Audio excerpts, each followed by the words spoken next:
ይሄ በክርስትና ላይ የሚነሱ የተለያዩ ጥያቄዎችን የምናጠናበት የምንመልስበት ጥያቄዎችን የምንጠያየቅበት ፕሮግራማችን ነው።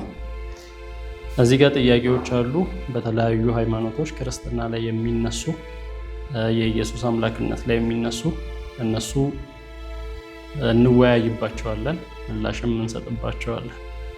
ቁጥር 3 ጥያቄ ቁጥር 3 ቆላሲስ ምዕራፍ 1 ቁጥር 15 ላይ ስለ ኢየሱስ እርሱ የማይታይ አምላክ አምሳል ነው፣ ከፍጥረት ሁሉ በፊት በኩር ነው ይላል። እንዲሁም በሮሜ 8:29 ላይ እግዚአብሔር አስቀድሞ ያወቃቸውን የልጁን መልክ እንዲመስሉ አስቀድሞ ወሰናቸው፣ ይኸውም ከብዙ ወንድሞች መካከል እርሱ በኩር እንዲሆን ነው ይላል። ኢየሱስ የፍጥረት በኩር ወይንም መጀመሪያ የተፈጠረ ከሆነ እንዴት ከፍጡርነት አልፎ ፈጣሪ ይሆናል? ይህ ሁኔታ የክርስቶስን ማንነት እንድንፈትሽ አይጋብዝምን? ይላል። እሺ፣ በመጀመሪያ በኩር የሚለውን ቃል ማየት አለብን። በኩር የሚለው ቃል አሁን እዚህ ጋር እየተጠቀሰ ያለው ለሆነ ቀድሞ ለተፈጠረ ፍጥረት ወይንም አሁን በአይሁድ ከቤቱ የመጀመሪያ ልጅ በኩር ይባላል። በዛ መንገድ ነው ጠያቂው ጥያቄ የጠየቀው ማለት ነው። ነገር ግን በኩር የሚለው ቃል ሁለት መግለጫ እንዳለው፣ ለምሳሌ አንደኛው ይሄ አሁን ያልኩት በኩርነት አለ።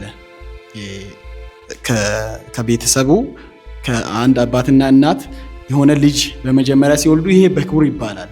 ሌላው ብኩርና ደግሞ ይሄ የበላይነትን የሚያሳይ ብኩርና አለ፣ ታላቅነትን የሚያሳይ ብኩርና። ይህንን የምናየው መዝሙረ ዳዊት ላይ ዳዊትን አንተ ከንጉሶች ሁሉ በኩር ነህ ምናምን እያለ ይናገራል። የቤቱ ታናሽ ልጅ ነው። ከሱ በፊት የነገሱ ንጉሶች ነበሩ፣ ነገር ግን በኩር ነህ ይላል። ይሄ የሚያሳየው በኩር የሚለው ቃል ሁልጊዜ አንድ አይነት ትርጉም እንደሌለው ሁለት አይነት ትርጉም እንዳለው። ስለዚህ ኢየሱስ በኩር ነው ሲባል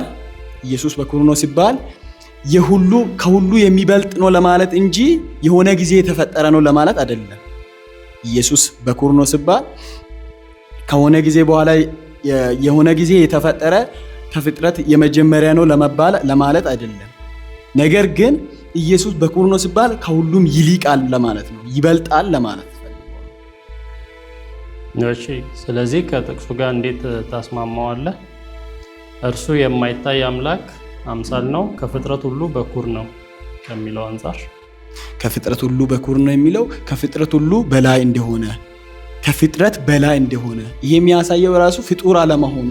ከፍጥረት በኩር የሚለው በላይ ነው ብለናል አይደል? የበላይ መሆኑን የሚያሳይ ነው ብለናል አይደል?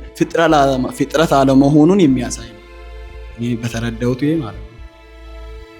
እርሱም የማይታየው አምላክ ምሳሌ ነው፣ የሚታዩትንና የማይታዩትንም ፍጡራን ቢሆኑ ወይም ጌትነት ወይም አለቃነት ወይም ስልጣንነትን በሰማይና በምድር ያሉ ሁሉ በእርሱ ተፈጥረዋልና፣ ከፍጥረትም ሁሉ በፊት በኩር ነው፣ ሁሉ በእርሱና ለእርሱ ተፈጥሯልና። እሺ፣ እዚህ ጋር ከፍጥረት ሁሉ በፊት በኩር ነው የሚለው ቃል ተወስዶ ስለ ኢየሱስ ነው ክፍሉ የሚያወራው። በኩር የምትለዋን ወስዶ ከፍጥረት በፊት የተፈጠረ ፍጡር አድርጎ ለማቅረብ ነው ብዙ ጊዜ የሚሞከረው። ኢየሱስ በእግዚአብሔር የተፈጠረ ፍጡር ነው እንጂ አምላክ አይደለም የምትለዋን ለማስገባት ነው። እዚህ ጋር ከፍጥረት ሁሉ በፊት በኩር ወይንም በኩር ማለት ቀጥታ ትርጉሙን ስንወስድ የመጀመሪያ ልጅ እንደማለት ነው። ስለዚህ ከፍጥረታት ሁሉ ቀድሞ የተፈጠረ ፍጡር ከማለት አንጻር ነው የሚወሰደው። እዚህ ጋር አንደኛ ኢየሱስን ፍጡር ነው እንዳንል የሚያደርገን ነገር ምንድን ነው? ከፍጥረት በፊት ነው የተፈጠረው። እነሱ እንደሚሉት ከሆነ ከፍጥረት በፊት ነው ተፈጠረ እያሉ ነው ያሉት እና መጽሐፍ ቅዱስ ደግሞ እንደሚለን በመጀመሪያው እግዚአብሔር ሰማይና ምድርን ፈጠረ ነው እንጂ በመጀመሪያ እግዚአብሔር ኢየሱስን ፈጠረ አይለን። የፍጥረት ጅማሬው ከሰማይና ከምድር ጀምሮ ነው ፍጥረት የሚጀምረው። ኢየሱስ ከፍጥረት በፊት የሆነ ጊዜ የተፈጠረ ፍጡር ነው ከተባለ በመጀመሪያ እግዚአብሔር ሰማይና ምድርን ፈጠረ ሚለው ፎልስ ይሆናል፣ ስህተት ይሆናል። ሁለተኛው እነርሱ እንደሚሉት ኢየሱስ ከፍጥረት በፊት የተፈጠረ ከሆነ ጊዜና ቦታ ደግሞ በኋላ ላይ ነው የተፈጠረው። በመጀመሪያ እግዚአብሔር ሰማይና ምድርን ፈጠረ በሚለው ጊዜና ቦታም እዛ ውስጥ ያለ ነገር ነው። ፍጡራን ደግሞ በባህሪያቸው በጊዜና በቦታ የተገደቡ ናቸው። ለምሳሌ እኛ ሰዎችን ብንወስድ በጊዜ የተገደብነን፣ ትላንት፣ ዛሬ፣ ነገ እያልን ነው የምንኖረው በጊዜ ውስጥ። በቦታ የተገደብነን፣ ሐዋሳ ከሆንን አዲስ አበባ መሆን አንችልም፣ አዲስ አበባ ከሆንን ጅማ መሆን አንችልም፣ በጊዜ የተገደብን። ኢየሱስ የተፈጠረ ነው ካልን ከጊዜ ቀድሞ ከቦታ ቀድሞ ያለ ፍጡር የሆነ ነው። ይሄ ደግሞ ምንን ይጣረሳል? በጊዜና በቦታ የማይገደበው ፍጡር ሳይሆን ፈጣሪ ብቻ። ስለዚህ ከዚህ አንጻር ኢየሱስ ከፍጡራን በፊት የተፈጠረ ፍጡር ነው የሚለው አያስኬድም። አሁን ሌላው በኩር የሚለው ቃል በመጽሐፍ ቅዱስ ስናይ በተለያየ መንገድ ይጠቀሳል። እሱ እንዳለው አንደኛው የመጀመሪያ ልጅነትን ለማሳየት ጥቅም ላይ ይውላል። ሁለተኛው ደግሞ ፕራዮሪቲን ወይንም ብልጫን ለማሳየት ፕሪኢሚነንስን ለማሳየት ወይንም የላቀ መሆንን የበላይነትን ገዢነትን ለማሳየትም እንትን ላይ ይውላል። የመጀመሪያ ልጅ በሚለው ብቻ አይደለም እና ሁለት አጠቃቀም አለው።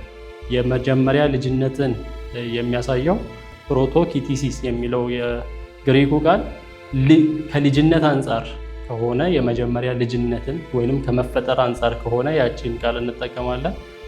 ከበላይነት አንጻር ደግሞ ፕሮቶቶኮስ የሚለው የግሪክ ቃል ለኢየሱስ የዋለው ፕሮቶኪቲሲስ የሚለው ሳይሆን ፕሮቶቶኮስ የሚለው። አሁን እንደተባለው በኩር የሚለው በሌላ የመጽሐፍ ቅዱስ ክፍል ላይ ዳዊትን በኩሬ እያለ ይጠራዋል፣ ከነገስታትም በኩሬ እያለ ይጠራዋል። ዳዊትን ስናይ በልጅነት ከቤቱ የመጨረሻ ልጅ ነው። ከፊት ወደ 6 ታላላቆች አሉት ባለሳሳት። እንዲሁም ደግሞ ከነገስታትም ካየን ሁለተኛው ንጉስ ነው ከሳኦል በኋላ። ስለዚህ የመጀመሪያ በሁለቱም ሊባል አይችልም። ስለዚህ እግዚአብሔር በኩሬ ሲል የመረጠው ከፍ ያደረገው የበላይ ያደረገው እንደማለት ነው። ሌላው ደግሞ ኤፍሬምን በኩሬ ይለዋል። በእስራኤል ኤፍሬም በኩሬ ነው ይላል። ኤፍሬም ማለት የዮሴፍ ልጅ ነው። የዮሴፍ ሁለተኛ ልጅ ነው። አንደኛው የዮሴፍ አንደኛው ልጅ ወይንም የመጀመሪያው ልጅ ምናሴ ነው። ስለዚህ እዚህ ጋር ብኩርና የሚያሳየው አሁንም ፕራዮሪቲን ወይንም ስፔሻል የሆነ መመረጥን እንጂ ለመጀመሪያ ፍጡር ወይንም ለመጀመሪያ ልጅ ብቻም የማይውል ቃል ነው።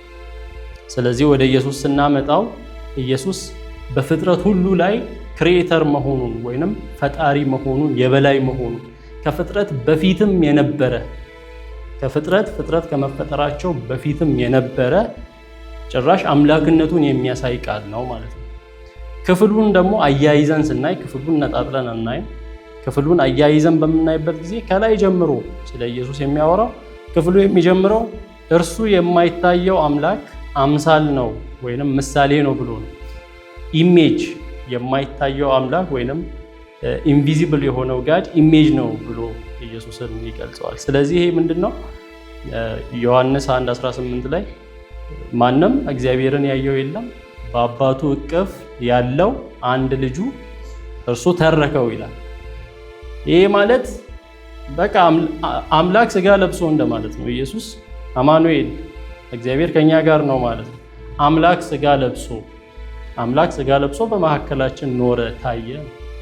ያ ማለት እግዚአብሔርን ሙሉ በሙሉ ተርኮታል። እኔን ያየ አብን አየ እስከ ማለት ድረስ፣ እኔን ካየ አብን አይተሃል እስከ ማለት ድረስ እግዚአብሔርን በሙላት ምንም ሳያስቀር መተረክ የቻለ ነው ኢየሱስ ክርስቶስ። እግዚአብሔርን በሙላት ምንም ሳታስቀር በተግባር በህይወት በእያንዳንዱ እንቅስቃሴ ማሳየት የሚችል ፍጥረት የትኛውም ፍጥረት የለም።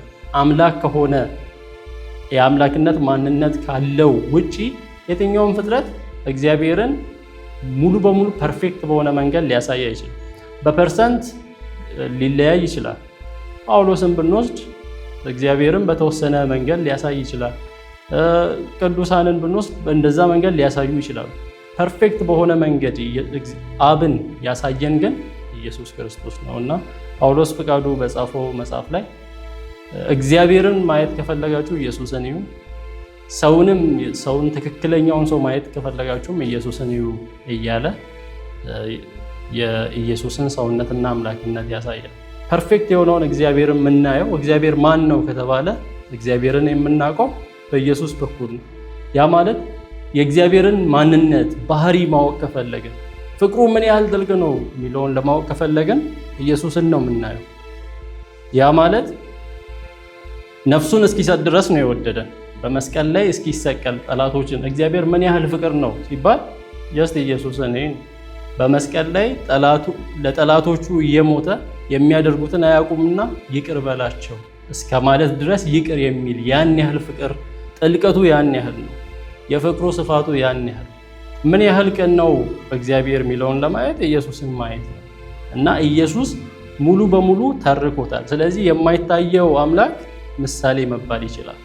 ከዛ በኋላም ያለውን በምናነብበት ጊዜ ሁሉም ነገር በእርሱ እንደተፈጠረ፣ ሁሉ ነገር በእርሱ እንደተጋጠመ፣ ስለዚህ እዚህ ጋር ከፍጥረት ሁሉ በፊት በኩር ነው ሲል ፈጣሪ መሆኑን ክፍሉ አያይዞ እያቀረበልን ነው። ስለዚህ ሁሉም ነገር የተፈጠረው በእርሱ ነው፣ የሁሉም ነገር ክሬተር እርሱ ነው፣ ደግፎ የያዘው እርሱ ነው የሚል አምላክነትን የሚያሳይ ክፍል ስለሆነ ኢየሱስ ፍጡር ነው ለማለት የማያመች ክፍል ነው። ስለዚህ በኩር የምትለዋ ቃል የኢየሱስን መፈጠር የሚያሳይ አይደለም።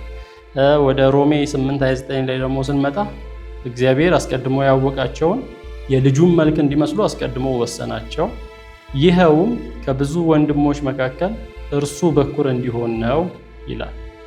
በ1954 ልጁ በብዙ ወንድሞች መካከል በኩር ይሆን ዘንድ አስቀድሞ ያወቃቸው የልጁን መልክ እንዲመስሉ አስቀድሞ ወስኗል።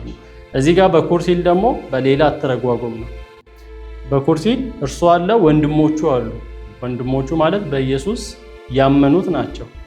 እነሱ ምን እንዲሆኑ? የልጁን መልክ እንዲመስሉ። ኦኬ፣ ስለዚህ ምን አለ? የልጁ መልክ አለ። ኢየሱስ ክርስቶስ ሞቶ ተነስቷል። ስለዚህ በኩር ነው፣ ላይሞት የተነሳ የመጀመሪያው ነው። ኢየሱስ ከሰዎች ሁሉ ሰው እንደመሆኑ ከሰዎች ሁሉ ላይሞት የተነሳ የመጀመሪያ ነው። አሁን ክቡሩን ስጋ ለብሶ ነው ያለ። ስለዚህ እኛ ኢየሱስ ክርስቶስ ሲመጣ ይሄ ስጋችን ተቀይሮ ያንን ክቡሩን ስጋ እንለብሳለን፣ የሱን የሚመስል ስጋ እንለብሳለን። ስለዚህ በብዙ ወንድሞች መሃል በኩር ይሆን ዘንድ አስቀድሞ ያወቃቸው የልጁን መልክ እንዲመስሉ። ስለዚህ የልጁን መልክ ስንመስል ያ የመጀመሪያው ያን አይነት ስጋ የለበሰ ወይንም ላይሞት የተነሳ የመጀመሪያው በመሆኑ በኩር ያስብለዋል። የጥቅስ አጠቃቀሙ እንደዛ ነው እና በአዲስ ኪዳን ላይ እንደዚህ በኩር የሚሉ የተለያዩ ቦታዎች ላይ ተጠቅሰዋል። እንደየ አገባቡ የሚፈቱ ናቸው። 7 ነጥብ እንሰጣለን።